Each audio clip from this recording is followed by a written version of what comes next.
තුනුරුවන් සතු අනන්ත ශ්‍රීමත් වූ ගුණ බලයෙන් අපින්වත් දරුවන් සියලු දෙනාමත් ආචාර්ය මණ්ඩලයේ පින්වත් ගුරු දෙමව්පියනුත් දරුවන්ගේ පින්වත් දෙමව්පියනුත් ඒ වගේම මෙය නරඹන අසන ඔබ සියලු දෙනාම නිදුක් වෙත්වා නිරෝගී වෙත්වා සුවපත් වෙත්වා සියලු සැනසෙල්ල වේවා උතුම් ධර්මාබෝධයෙන් වේවායි පළමු කොට ඊ타මත් කරුණාවෙන් අදිෂ්ඨාන කරනවා ප්‍රාර්ථනා කරනවා. First of all, I would like to wish and bless everyone, including our children, teachers, parents and well-wishers, to be well, happy and peaceful. පළමු කොට උතුම් වූ සීලේ පිහිටා සිටින්න ගෞරවයෙන් තුන්වතාවක් නමස්කාරය කියන්න. Please recite Namo Tassa for 3 times to observe 5 precepts.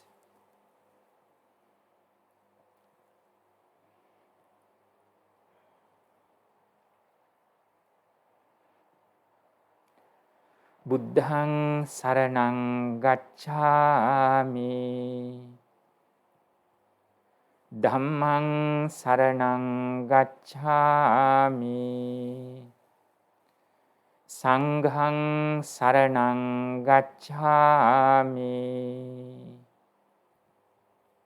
ဒ ුතියම්පි බුද්ධං සරණං ගච්ඡාමි.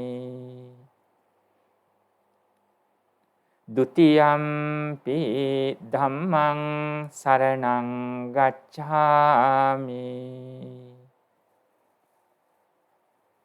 ဒ ුතියම්පි සංඝං සරණං ගච්ඡාමි. තතියම්පි බුද්ධං සරණං ගච්ඡාමි.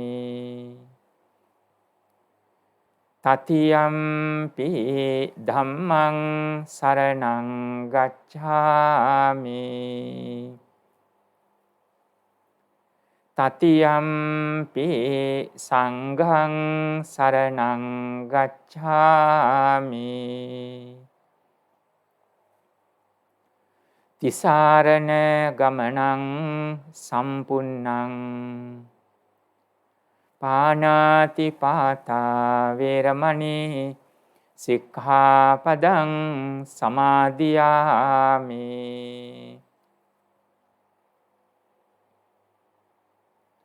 අදින්නා දාන වේරමණී සික්ඛාපදං සමාදියාමි.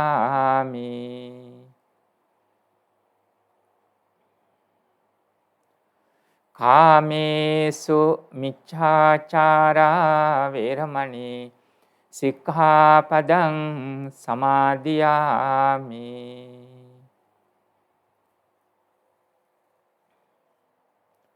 මුසාවාදා වේරමණී සික්ඛාපදං සමාදියාමි.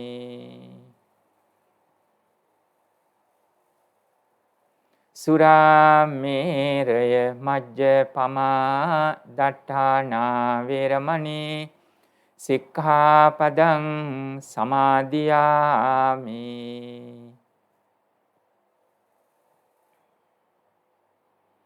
තිසරණේන සද්ධින් පංචශීලං ධම්මං සාදුකං සුරක්ඛිතං කତ୍වා අපමාදේන සම්පාදේත.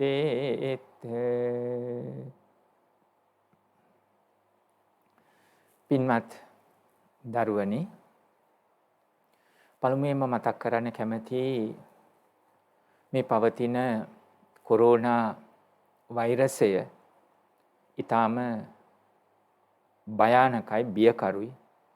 මේ දවස්වල ලෝකේ වගේම අපේ රටේත් වේගයෙන් පැතිරීගෙන යනවා. ඒ වගේම දරුවෝ, දෙමව්පියෝ සියලු දෙනාම ඊටාම ආරක්ෂිතව පරීක්ෂාකාරීව කටයුතු කරන්න. දෙමව්පියෝ උනත් අවශ්‍යතාවයකටම එළියට ගියත් රැකියා කරන දෙමව්පියෝ හා අවශ්‍ය යමක් ආහාර පාන බේත් හේත් වගේ දේවල් ගෙදරට අත්‍යවශ්‍යම දේවල් ගන්නට එළියට ගියත් බොහෝම පරිස්සමින් පිරිසුදු වෙලා වැඩිහිටි තමන්ගේ දෙමව්පියෝ ඉන්නව නම් ඒ දෙමව්පියන්වත් විශේෂයෙන් ආරක්ෂා කරගෙන දරුවන්වත් ආරක්ෂා කරගෙන කටයුතු කරන්න ඔබ නොදන්නව නෙමෙයි. නමුත් මේ දරුවන්ට කරන දහම් කතාවෙම දේශනාවෙම දෙමව්පියන්ටත් මතක් කරන්න කැමතියි. දරුවනුත් දෙමව්පියන්ට ඒ වෙනුවෙන් උපකාර වෙමින් ඔබත් ආරක්ෂාවෙන් කටයුතු කරන්නයි ආරාධනා කරනවා. මුව වැස්මක් මුක නෙමේ මුව වැස්මක් පළඳින්න නැතුව කිසිදු ආකාරයෙන් ගෙදරින් එළියට නොයන්න. හැකිතාක් දුරට ගෙදරින් තොරව පිරිස සමග සම්බන්ධ වෙන්න වෙනවනම් අවශ්‍යම දෙයකදී හැකිතාක් දුරට දුරස්තව සිටීම, මුව ආවරණ පැළඳගෙන සිටීම, නිතර අස්සේ දීම, ඒ කියන්නේ යමක් පරිහරණය කිරීමෙන් අනවශ්‍ය දෙයක් විශේෂයෙන් එළියට ගිහිල්ලා ආවට පස්සේ මේ දේවල් මතකයේ තබා ගන්න. මම පළමුවෙන් මේව සඳහන් කළේ නිරන්තරයෙන්ම රටෙන් ඇහෙනවා වගේම අපේ ධර්ම කතාවෙත් ඔබට මේ ටික මතක් කරලා දෙන්නේ. ධර්මය දැක ගන්නත්, හොඳින් ජීවත් වෙන්නත්, නිරෝගීව ජීවත් වෙලා සිටින්න ඕනේ. අන්න ඒ නිසා තමයි පළමු කොට මේ දේ මතක් කළේ. එතකොට දැන් දරුවන්ට වුණත් දිනපතා පාසල් යාම සිදු වෙන්නේ නැහැ. ඒ වෙනුවට අන්තර්ජාතයේ ඔබ කියන විදිහට ඔන්ලයින් වලින් කටයුතු කරනවා. අර ඉස්කෝලේ ගිහිල්ලා නිල ඇඳුම් ඇඳගෙන පන්ති කාමරයක හෝ සුදුසු ස්ථානයක ගුරුතුමියක් හෝ ගුරුතුමා ඉදිරියේ ක්‍රමානුකූලව ඉගෙන ගැනීම නිවහනේදී ඒ විදියටම ඇවතුම් පැවතුම් වල නොවෙන්න පුළුවන්. නමුත් අකුරු ශාස්ත්‍රයේ, ශිල්ප ශාස්ත්‍රයේ විෂය දැනුම ඔබට ලබන්න පුළුවන්. ඒ දේ කරන්න වෙලා තියෙනවා. වෙන ඉතින් කල යුතු යමක් නැති නිසා. දරුවනේ දහම් පාසලට පැමිණීම ඉස්කෝලේට යන්න බෑ වගේම පැමිණීම කරන්න බෑ. නමුත් තවම අපි අන්තර්ජාලය ඔස්සේ ඉගැන්වීම පිළිබඳව සිතමින් හා සංවිධානය කරමින් සිටිනවා. මොකද ඔබට දවස් 5ේම පාසල් වැඩ සිද්ධ කළා, තව අමතර පන්තිවල කටයුතුත් ඔන්ලයින් වල ඉගෙනගෙන දහම් පාසලේ කටයුතුත් මේ විදියට කරන්න පුළුවන්ද කියන එක අපි සාකච්ඡා කරමින් දෙමව්පියන් සමග අදහස් හුවමාරු කරමින් සිටිනවා. මා දෙමව්පියන්ට ආරාධනා කරනවා ඔබේ අදහස් තිබෙනවා නම් කෙටියෙන් අපිට මේ අන්තර්ජාලය ඔස්සේම ඔබට පණිවිඩයක් දෙන්න පුළුවනි හෝ දුරකථනයෙන් කාර්යාලයට කතා කොට කියන්න කියලා මා සඳහන් කරනවා. විශේෂයෙන්ම සිංහල දහම් පාසලේ නම් රේණුකා නෙළුන්දෙනිය ගුරුතුමියට හෝ ඉංග්‍රීසි දහම් පාසලේ නම් කාමිනී විජේසේකර මහත්මීන්ට කතා කොට ඔබට දන්වන්න පුළුවන්. ඒ අවශ්‍ය ඇත්තන්ට ඒක කරන්න පුළුවන්. හොඳයි දරුවනේ, මේ විදියට හෝ සතියකට දවසක් දැන් ඉරිදා උදෑසන සෙන්සුරාදා සාමාන්‍ය දහම් පාසලේ අපි හවස පූජා කරන්නේ. නමුත් අපි පූජා දෙකක්, අවවාද දෙකක් සිද්ධ කරන්නේ නැතුව මේ ඉරිදා උදේම යොදාගෙන තිබෙනවා. කාටත් පහසුයි කියලා හිතලා උදේ 9ට ඒ අනුව තමයි මේ දහම් පාසල් දෙකම වෙනුවෙන් අපි මේ දහම් කතාව පවත්වන්නේ. දරුවනේ, අද දවසේ මා ඔබට පෙන්වා දෙන්න බලාපොරොත්තු වෙන්නේ බුද්ධ ශාසනයේ පවතින බුදුරජාණන් වහන්සේගේ ධර්මයේ තුල උගන්වන වටිනාම කරුණු තුනක්. ඒවා ඊටාම ශ්‍රේෂ්ඨ කරුණු තුනක්. ජීවිතේ පාත්තාගත යුතු කරුණු තුනක්. ඒ කරුණු තුන තමයි මේවා කරුණු කිව්වට පිළිවෙත් තුනක්. ඔබ දන්නවා, හැබැයි ඒවා නැවත මතක් කරමු. තරමක් අපි විස්තර කරගන්නත් පුළුවන්. එනම් දාන, සීල, භාවනා. දානය, සීලය, භාවනාව. බෞද්ධ අය විසින් බුදුරජාණන් වහන්සේගේ ධර්ම මාර්ගය අනුගමනය කරන අය විසින් අනුගමනය කළ යුතු කරුණු තුන, පිළිවෙත් තුන මොනවද? අපි කෙටියෙන් කියන්නේ දාන, සීල, භාවනා කියලා. සම්පූර්ණ වචනේ කියමු. දානය, සීලය, භාවනාව කියන මෙන්න මේ තුනයි. දානය කියන වචනේ තේරුම දීම. දීම. තව වචන තියෙනවා. පරිත්‍යාගය. අපි ඒක කියනවා ඊළඟට දානය කියන දන් දීම කියලා නිතර පාවිච්චි කරන්නේ එයයි. ඒක පරිත්‍යාගය කියන වචනේ අපි සඳහන් කරනවා. ඊළඟට සාමාන්‍ය ජීවිතයේදී අන් අයට උදව් කරනවා, පිහිට වෙනවා, සලකනවා, රැක බලා ගන්නවා. ඔය බොහෝ වචන තියෙනවා. හැබැයි ප්‍රධාන වචනේ දානීය පරිත්‍යාගය කියන වචනේ තමයි දානීය තමයි සුදුසුම වචනය. හැබැයි මේ දානය හිතින් අවබෝධයෙන් කරන්න ඕනේ. ඒ කිව්වේ හිත පිරිසුදුව කරන්න. පිරිසුදු හිතින් යමක් දෙන්න පුළුවන් දේවල් තියෙනවා. ආහාර පාන දෙන්න පුළුවන්. ඇඳුම් පැළඳුම් දෙන්න පුළුවන්. බේත් හේත් දෙන්න පුළුවන්. ඒ වගේම නිවාසිකට සම්පූර්ණ නිවාසයක් දෙන්න බෑ නම් අඩු ගන්න නිවාසයකට අවශ්‍ය ගයක් හදා ගන්න හරිය අවශ්‍ය දෙයක් හරිය. ඒක ඉතින් පොඩි දරුවන් බැරි වුණාට වැඩි හිටියන්ට ඒ වගේ දේවල් උදව් කරන්න ඒව පුළුවන්. එතකොට මේවා තමයි මේ ජීවිතයක මූලික අවශ්‍යතා කියලා කියන්නේ ප්‍රධාන දේවල්. ආහාර පාන, ඇඳුම් පැළඳුම්, බේත් හේත්, නිවාස. එතකොට මේන් ප්‍රධාන වශයෙන් ඔබට දෙන්න පුළුවන් දානයේදී පුරුදු කරන්න පුළුවන් ආහාර පාන තමයි වැඩිපුර යමක් ඔබට පුරුදු කරන්න පුළුවන්. ඊළඟට ඉතින් පෑනක්, පැන්සලක්, පොතක් ඉගෙන ගන්න දරුවෙකුට අවශ්‍ය දෙන කෙනෙකුට, යාළුවෙකුට, නැති බැරි දරුවෙකුට ඒ උපකාර කරන්න පුළුවන්. බේත් හේත් වගේ දේවල් උනත් උපකාර කරන්න පුළුවන්. දැන් මේ කාලය තුල කොත්තමල්ලි ටිකක් හරි කාට හරි අවශ්‍ය කෙනෙකුට දෙන එක. ඉංග්‍රීසි බෙහෙතක් මම නම් කිව්වේ නැතුණාට අවශ්‍ය දෙයක් සාමාන්‍යයෙන් අවශ්‍ය විටමින් වර්ගයක් වෙන්න පුළුවන්. යම් දෙයක් යම් කෙනෙකුට අවශ්‍ය කෙනෙකුට පරිත්‍යාග කරන්න පුළුවන්. දැන් අපේ දරුවන්ට මම සඳහන් කරන්නේ ඔබට දැන් දෙන්න පුළුවන් අය නෙමෙයි අපි දැන් මේ දීම කියලා කතා කරන අපි හැම කෙනෙකුටම දෙන්න පුළුවන්. ඒ කොහොමද? දානය අපි හැම කෙනෙකුටම පුරුදු කරන්න පුළුවන්. අපි හිතමු ආහාර අරගෙන ඉඳුල් වතුර තියෙන්නේ. ඉඳුල් වතුර ටික පැත්තකට දානකොට කුමන හෝ සතෙකුට ආහාරයක් වේවා කියලා හිතාගෙන ඒ ඉඳුල් වතුර ටික හලනවා නම් ඒක දානයක් වෙනවා. මොකද ඒක අංග සම්පූර්ණ වෙන්නේ හිතේ ඇතිවන පිරිසුදු චේතනාව සිතුවිල්ලත් එක්ක. දැන් ගේ ඇතුලේ තියෙන සිංක් එකට වාජනයේට වතුර ටික හැලුවත් නමුත් පොළවටනේ ගලාගෙන යන්නේ. අපි හිතමු සතෙක් පොළවේ ඉන්න සතෙක් ආහාරයක් ගත්තත් නැතත් අපේ හිත පිරිසුදුයි. දාන චේතනාවයි වඩා වැදගත් වෙන්නේ අපේ ජීවිතයේ පුරුද්දට. බලන්න අර දානය පුරුදු කරපු තැන. එතකොට හැමදාම අපි ඉඳුල් වතුර ටික පවා පැත්තකට දානකොට කුමන හෝ සතෙකුට ආහාරයක් වේවා කියලා සිතුවිල්ල පවතිනවා. හැබැයි ඉතින් ආහාර ටිකක් සතෙකුට දෙන්න පුළුවන්, නැති බැරි කෙනෙකුට දෙන්න පුළුවන්. ඕනකමින්ම අවශ්‍ය විදිහට දෙන්න පුළුවන්. අපි එහෙම දෙනවනේ. දැන් අපේ දෙමව්පිය වැඩිහිටියෝ කොයිතරම් විහාරයට ස්වාමින් වහන්සේලාට පමණක් නෙවෙයි වැඩිහිටියන් දෙනවා, අවශ්‍ය අයට දෙනවා. ඒ වගේම ළමා නිවාස වලට දෙනවා, අසල්වාසීන්ට දෙනවා, ඥාතීන්ට දෙනවා, රෝහල් වලට ගිහිල්ලා දෙනවා. ඒ ඉතින් වැඩිහිටියන් හැටියට පුරුදු කරනවා. හැබැයි පුංචිම දරුවගේ ඉඳලා අපි ඕනම කෙනෙකුට පුරුදු කරන්න පුළුවන් අර දේ පළවෙනි පියවර. ඉඳුල් වතුර ටිකක් පැත්තකට හලනකොට පවා කුමන හෝ සතෙකුට ආහාරයක් වේවා කියන තැනින් ඒක පුරුදුනාම හොඳ චේතනාවක් වෙනවා. මේක පුරුදුනාම ඊට පස්සේ තමන් ඉඳුල් වතුර නෙමෙයි කෙනෙකුට දෙන්න පුළුවන් ප්‍රණීත පිරිසුදු ආහාරයක් දෙන්න පුරුදු වෙනවා. මේක පුරුදුනාම තමන්ට කැමට ගත්ත ආහාර ටික වුණත් අවශ්‍ය වුණොත් කෙනෙකුට දෙන්න තරම් එයා පුරුදු වෙනවා. ඔහොම වුණාම ඇඳුම් පැළඳුම් වෙන දේවල් වුණත් වටිනා දෙයක් වුණත් ඒ දෙන්න හිතට පුරුදු වෙනවා.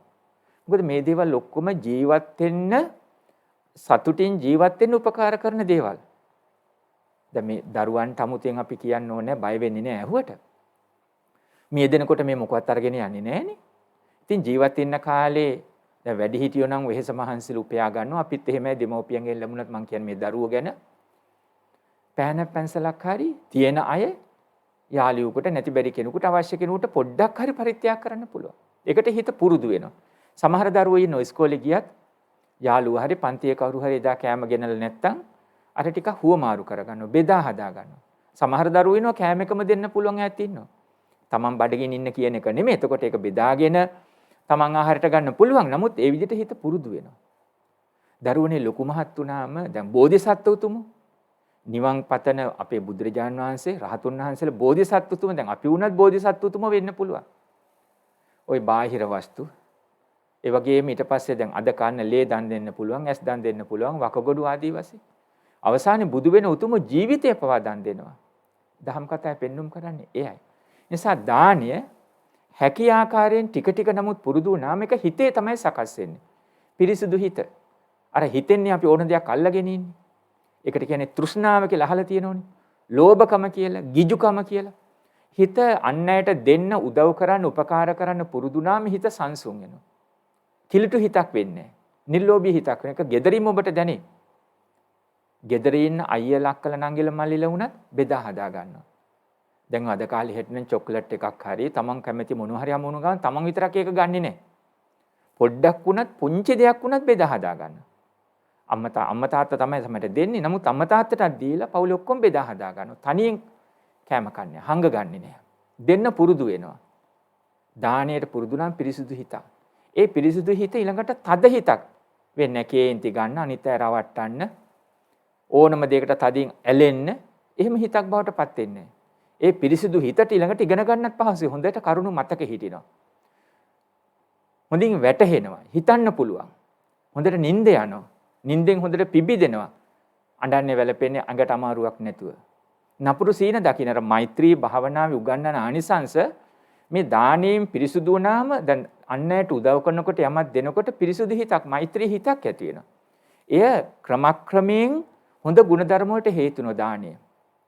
තව විස්තර කරන්න තියෙනවා. නමුත් අදට මම දාණය ගැන ඉපමණයි සඳහන් කරන්නේ. එතකොට මේක දාණය පාරමිතාවක්. දසපාරමිතා කියලා කියන්නේ ඒ දසපාරමිතාල පළවෙනි කරුණ තමයි දාණය. හොඳයි. ඊළඟට සීලය. සීලය කියන්නේ හික්මීම. සංවරය. හැදිච්චකම. කායික වාචික සංවරය. ඒකට කියනවා සීලය කියලා. හැබැයි හිතේ අවබෝධයෙන් ඒක කරන්න ඕන. දැන් කායික වාචික සංවරය කියලා අවවාදයක් දුන්නම තරහෙන් ඉන්නවනම් කතා කරන්නේ නැතුව පැත්තකට වාඩිලා ඒක සීලය වෙන්නේ නැහැ. ඒ නිසා අවබෝධයෙන්ම අවවාදයක් කළත් තැනකට ගියාම හැසිරෙන විදිය ඒ විතරක් නෙමෙයි. ප්‍රාණඝාත කරන්නේ, Tamanට අයිති නැති දේවල් ගන්නෑ, සොරකම් කරන්නේ, අස කන ආදී ඉන්ද්‍රියන් වර්ධවා හසුරුවන්නේ නැහැ. තුන්වෙනි ශික්ෂාපදය බොරු කියන්නේ, මත් වතුර මත්ද්‍රව්‍ය ගැන හිතන්නේවත් නැහැ. ලොකු මහත් වෙනකොටවත් අනාගතේවත්.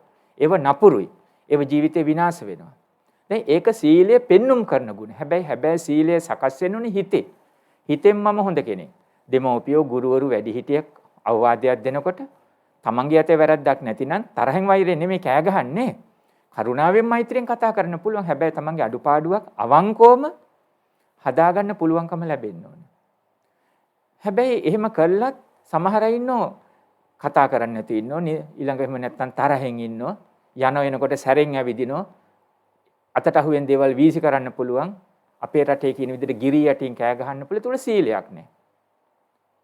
මෙන්න මේ නිසා කායික වාසික සංවරයේ තියෙන්න ඕනේ. හැසිරීම සංවර වෙන්න ඕනේ. වචන ප්‍රියජනක යහපත් වෙන්න ඕනේ. හැබැයි හිතේ අවබෝධයෙන් කරුණාවන්ත හිතින් ඒ ටික කරන්න ඕනේ. ඉතින් සිල්පද 5ක් තියෙනවා. අපි දැන් සමාදන් වුණේ අද ඔබ. උපෝසත දවසට අෂ්ටාංග සීලය කියනවා. නවාංග සීලය කියනවා. නවාංග සීලය කියන අෂ්ටාංග සීලයක් කියලා සමාදන් වෙලා ඊළඟට මෙත්තාය සහගත චේතසා මෛත්‍රී සහගත සිතින් අද දවස වාසය කරනවා කියලා සමාදන් වෙනවා සීලය. අර 8 වෙනි සීලේනේ උපෝසත දවසේ උච්චාසන මහාසන ඊළඟට මෙත්තා සහගත මෛත්‍රී සහගත සිතින් යුක්තව දවස ගත කරනවා කියන සමාදන් වෙන සීල. ඒක 9යි.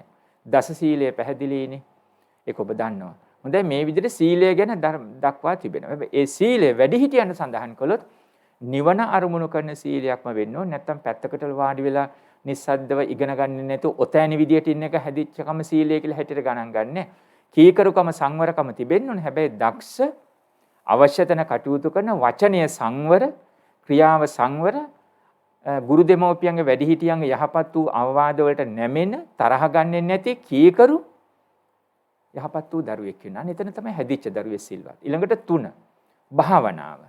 භාවනාව කියන්නේ හිතේ සංසිඳීම. හිතේ ಗುಣධර්ම වැඩි වීම, කුසල ධර්ම වැඩි වීම. දැන් දහම් පාසලේ වඩා ඔබට හුරු මෛත්‍රී භාවනාවනේ. ඔබට ඒක පුරුදුයි. මම නිදුක් වෙම්මා, නිරෝගී වෙම්මා, සුවපත් වෙම්මා, දුකින් මිදෙම්මා, නිවන් ලබම්මා ආදී වශයෙන් සාම්ප්‍රදායිකව. නමුත් අපි දහම් පාසලේ ඔබට මතකද? අහං අවේරෝ හෝමි, අභ්‍යාපජ්ජෝ හෝමි, අනීගෝ හෝමි, සුඛී අත්තානම් පරිහරාමි. වෛර නැත්තේක් වෙමි. ඒ වගේම තරහ නැත්තේක් වෙමි. ඒ වගේම ක්‍රෝධයෙන් යුක්ත කෙනෙක් නොවෙමි. දුක් පීඩා ඇත්තෙක් නොවෙමි. ආදී වශයෙන් ඔබ ඒ මෛත්‍රී සහගත පුරුදු කිරීම ඔබට මතකයි. මෙන්න මේ විදියට ඒ මෛත්‍රී සහගත භාවනාව හිතේ පුරුදුනාම ඔබ යහපත් වූ කෙනෙක්. එතකොට කුසල සිතුවිලි ඔබේ හිත තුල වැඩෙන්නේ. කිසිවක් කෙරේ තද ආසාවක් ඇති වෙන්නේත් නැහැ. ආසාව කියන්නේ ඉගෙන ගන්න ඕනකම තියෙනවා. ආසාව කියන්නේ මෙහෙමයි. දැන් ඉගෙන ගන්න ඕනකමක් තියෙනවා. යම් වූ යහපත් වූ දෙයක් කරන්න ඔබ උනන්දුවෙන් ඒ දේ කරනවා. හැබැයි වැරදි දෙයකට දැඩිව ඇලීමක් ගැටීමක් ඇති කරගෙන අපි හිතමු අනවශ්‍ය ආහාරයකට දෙමව්පියෝ පැය කියපු දෙයක්. එහෙම නැත්නම් වෙන අනවශ්‍ය දෙයක් බලන්න, අහන්න, ඒ වගේ දේවල්. එහෙම නැත්නම් අනවශ්‍ය ආසාව ඇති වුණොත් Tamanට හිතේ පාලනයක් නැති වුණොත් සොරකම් කරන්න පුළුවන්. අනිත් අයත් ගහ බැන ගන්නත් පුළුවන්. අන්න ඒ නිසා තමයි භාවනාවෙන් මෛත්‍රී හිතෙන් හිත සංසිඳනකොට Tamanට දක්වන හිතවන්ත භාවය වගේ අන් අයටත් යහපතක් වේවා කියලා හිතන්න පුළුවන්. ඉතින් තව භාවනා කොටස් ගොඩක් තිබෙනවා. ඔබ අහලා ඇති බුද්ධානුස්සති, මෙත්තානුස්සති, අසුභානුස්සති, මරණානුස්සති වශයෙන් තව ආනාපාන සති භාවනා මතකයි. කෙසේ වෙතත් හිත පිරිසුදු කළා. ලෝභ දේශ මොහයන්ගෙන් හිත පිරිසුදු කළා. යහපත් වූ සිතුවිලි, කුසල සිතුවිලි වැඩිම තමයි භාවනාවේ ඉගෙන ගන්නත් ඒකට හේතුවක් වෙනවා. උදව්වක් වෙනවා. හිත පිරිසුදු වෙන. දැන් නොසන්සුන් මනසක් ඇති වෙනකොට, නිදිමත ඇති වෙනකොට, නොයේ දේවල් සිතුවිලි හිතට එනකොට, හිතට කරදර කරන සිතුවිලි වෙනකොට, සැකයක් බයක් ඇති වෙනකොට අර විදිහේ භාවනාවක්, මෛත්‍රී භාවනාවක්, බුදුගුණ භාවනාවක්, ආනාපාන සතියට හිත යොමු කළ පුරුදු වුණාම සංසුන් වූ මනසක් ඇති වෙනවා. මම අද දවසේ මේ පෙන්눔 කළේ දාන සීල භාවනා කියන ත්‍රිවිධ මේ පිළිවෙත් මාර්ගය අපේ දරුවෝ කුඩා කාලේ ඉඳලා පුරුදු වෙන්න ඕනේ. තවදුරටත් විස්තර දෙමව්පියන්ගෙනුත් අහගන්න. Dear children, today I would like to talk about 3 areas in Buddhism which are introduced as very important in our path. They are Dana, Sila, Bhavana. Dana means simply generosity. To be generous, generosity. And Sila means morality, to be moral, morality. And meditation. Meditation means being mindful. Meditation or bhavana. Dana, simply generosity. Sila, morality. And bhavana, meditation. These 3 areas are very important in our path. Our path means we have an aim or goal. That means in this life, we have to study well, work hard, and then make your life happy. I mean, when you grow up as an adult. But at this period, I mean, in this time, as a child, you have to work hard to study. You have to listen to your parents and teachers with their advice. Just you have to go on. That means you have to act accordingly. I mean, when you grow up, just say, being a senior student, that means those who are in upper levels, I mean in senior classes, grade 8, 9, 10, 11, 12, 13, so on, those children are able to understand what's right and what is not right. Even they have to talk to their parents when they are planning to do some kind of things, because parents and teachers are having lots of experiences in their lives. Therefore, before doing whatever you need, you have to talk to them. And then you can plan for your future with their assistance. Of course, just you have to follow these 3 areas as a Buddhist. What are those? Can you remember? Dana, Sila, Bhavana. Generosity, morality, and meditation. According to time, I have to summarize. Anyway, Dana means giving or offerings. Simply, you have to be generous. You have to start with your own career. I mean, with your own some actions. For example, when you take your food, it can be your breakfast, lunch, or dinner. After you had your food, when you throw, fill the water, just you have to think, may this fill the water be some food to any beings. They may feed with this food. For small children, they are not going to, wash their dishes or plates. Parents are going to help them. But anyway, even small children, I'm talking to children, those who are in grade 1, 2, 3, so on. Even those children can think, Amma or Tata, mother or father, when you throw or when you wash my dishes or plates and cups, just we have to think this filthy water or any food may help any beings to feed or to survive. Like that, just you are able to keep in your mind. You can think about that. Also, of course, sometimes you can share cookies, chocolates, or some fruits with your family members first. At this time, you have no chance to go to school, but when you go to school, sometimes you can share your portion or your food with your friends, those who are needy. There are some students, sometimes they couldn't bring their, lunch. At that time, you can ask them, I would like to share with you. Would you like? Of course, just I'm ready to give it to you. I'm ready to share with you. Anyway, just you can share whatever you have with your friends, with other people, those who are needy. When you start generosity with that kind of small actions, when you grow up, you are ready to even to donate your organs. Today, eyes, blood, etc. we can offer in the name of generosity. It's a good moral what we are supposed to follow as a Buddhist. At the beginning of this life, of course, just as children, just we have to practice generosity. Bodhisattva means those who are fulfilling, asking for enlightenment, we call as bodhisattva. These bodhisattvas are fulfilling generosity, we call as dana parami. Parami means perfections. When we practice perfections of dana parami, there are other perfections, dana, sila, nekkhamma, so on. When we practice perfections of dana, that means we are going to purify our mind from greed. When you study, you have to have energy, enthusiasm. Just you have to be enthusiastic, to study well. But still, you are not supposed to be greedy. That means, whatever the things you are attached to, you are creating lots of feelings to that. That means you are going to be greedy. Some people are greedy for food, ice cream, cookies, chocolates. Some foods are not good for your health, but anyway, they are greedy. Sometimes they have enough clothes or food, but still, they are going to have kind of, attachment to other things. That means it's not right.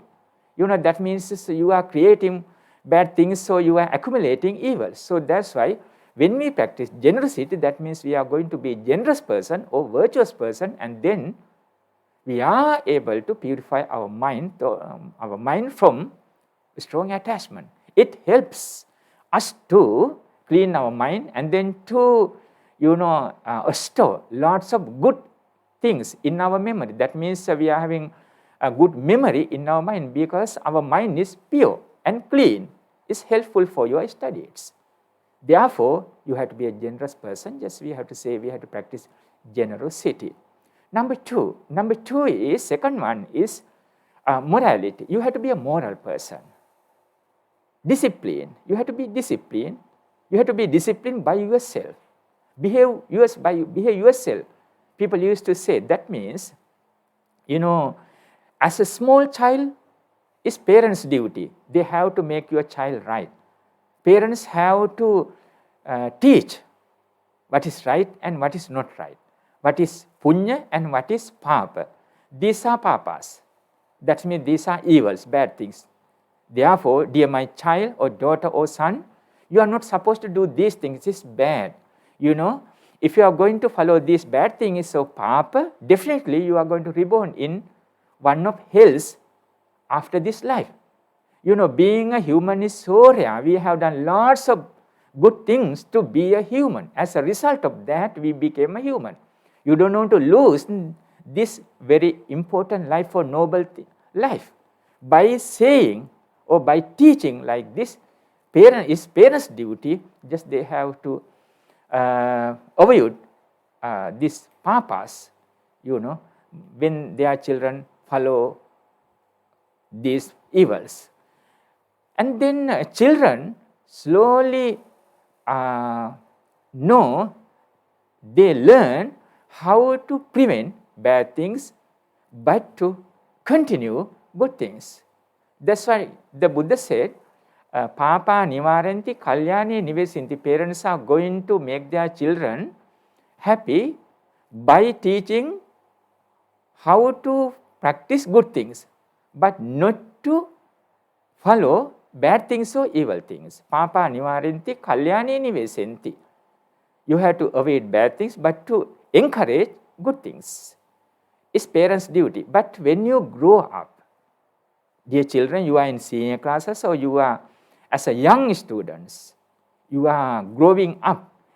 At this time, you have to have your own understanding with your parents' advice, also with teachers' lessons and advice and guidance. Now you can think about that because you are able to think. You have to be clever person to manage your life.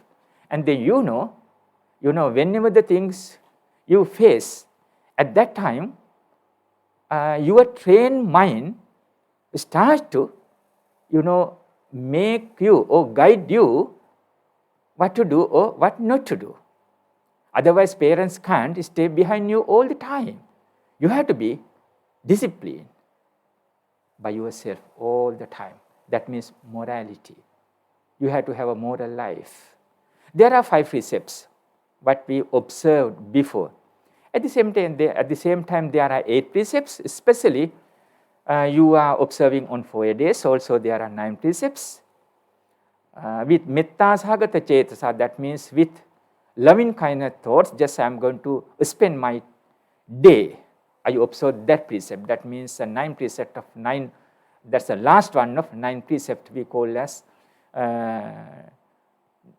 Atthanga, Namanga precepts. There are precepts with 8 topics of precepts. Also 10 precepts. Some seniors are going to observe on 4 days those 10 precepts. Anyway, there are precepts. Anyway, Sila means physical and verbal discipline. But remember, you have to be disciplined physically and mentally. But there would be realization. It exists in your mind. Otherwise, with anger, just you show you are all right, you are disciplined. You don't say anything, you don't talk anything, and just you silent and quiet. You don't do anything, physically. Do you think you became disciplined? Physically and verbally, that's right. But mentally, you are failed. That means you are in a path of evil. You have to have a purified mind with that experience. Just you have to follow your verbal and physical experience and your actions of behavior. This is what actually meaningfully we are talking about what discipline or sila means. And finally, third one is bhavana. Bhavana means meditation. There are lots of techniques when we talk about meditation or bhavana. Bhavana means mental culture. You have to cultivate good thoughts in your mind. That means like dana, generosity, sila, morality. Also creating good thoughts in your mind, patience, loving kindness, equanimity, and offering, and sharing your good feelings with others, and talking about good things others' good things just you are going to talk about. You have to help other people, those who are needy, in any way. There are kind of lots of good things just you have to follow. When you cultivate these kind of good thoughts, that means your mind is going to be calm and quiet. And then you can see the reality with this life. That means nothing is permanent. Whatever that exists in this world has to be vanished. That's the nature. I think senior students are able to understand what I meant. Anyway, for small children, just think what meditation is. That means cultivating good thoughts, pure thoughts. When you listen to your mother and father, when you respect your parents and adults, teachers, that means you are going to have good thoughts, respect. At the same time, whatever the way you practice generosity, that means good thoughts you are going to create in your mind. At the same time, when you practice patience, when your parents or teachers or whoever in good standard, who advises you even at that time without having any disturbing thoughts in your mind, that means without having anger or jealousy or whatever, just you are going to be calm and quiet. That means it's a good quality you are going to create in your mind. There are so many good thoughts what you are supposed to cultivate in your mind. Finally, you realize when you offer flowers in front of the Buddha statue, you know, these flowers are subject to get withered.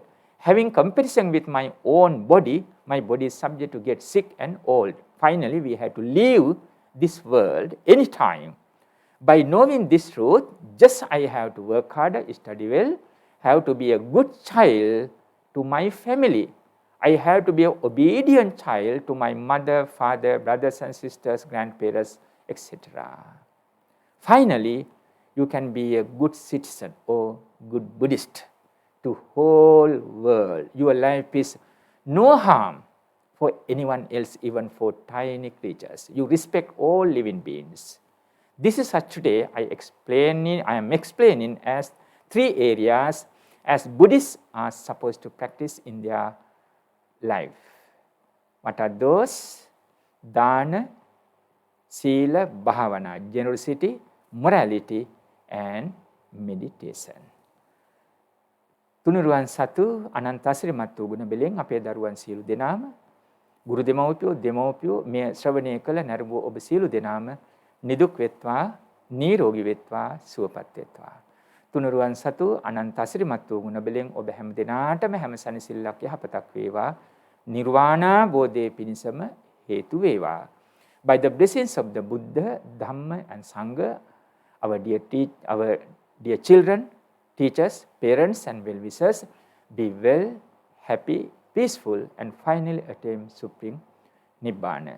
Abhivardhana silissa niccang buddha pachayino chattaro dhamma vaddhanti ayuvanno sukhang balang ayurarogya sampatti sagga sampatti mevacha ato nibbana sampatti iminate samejjatu.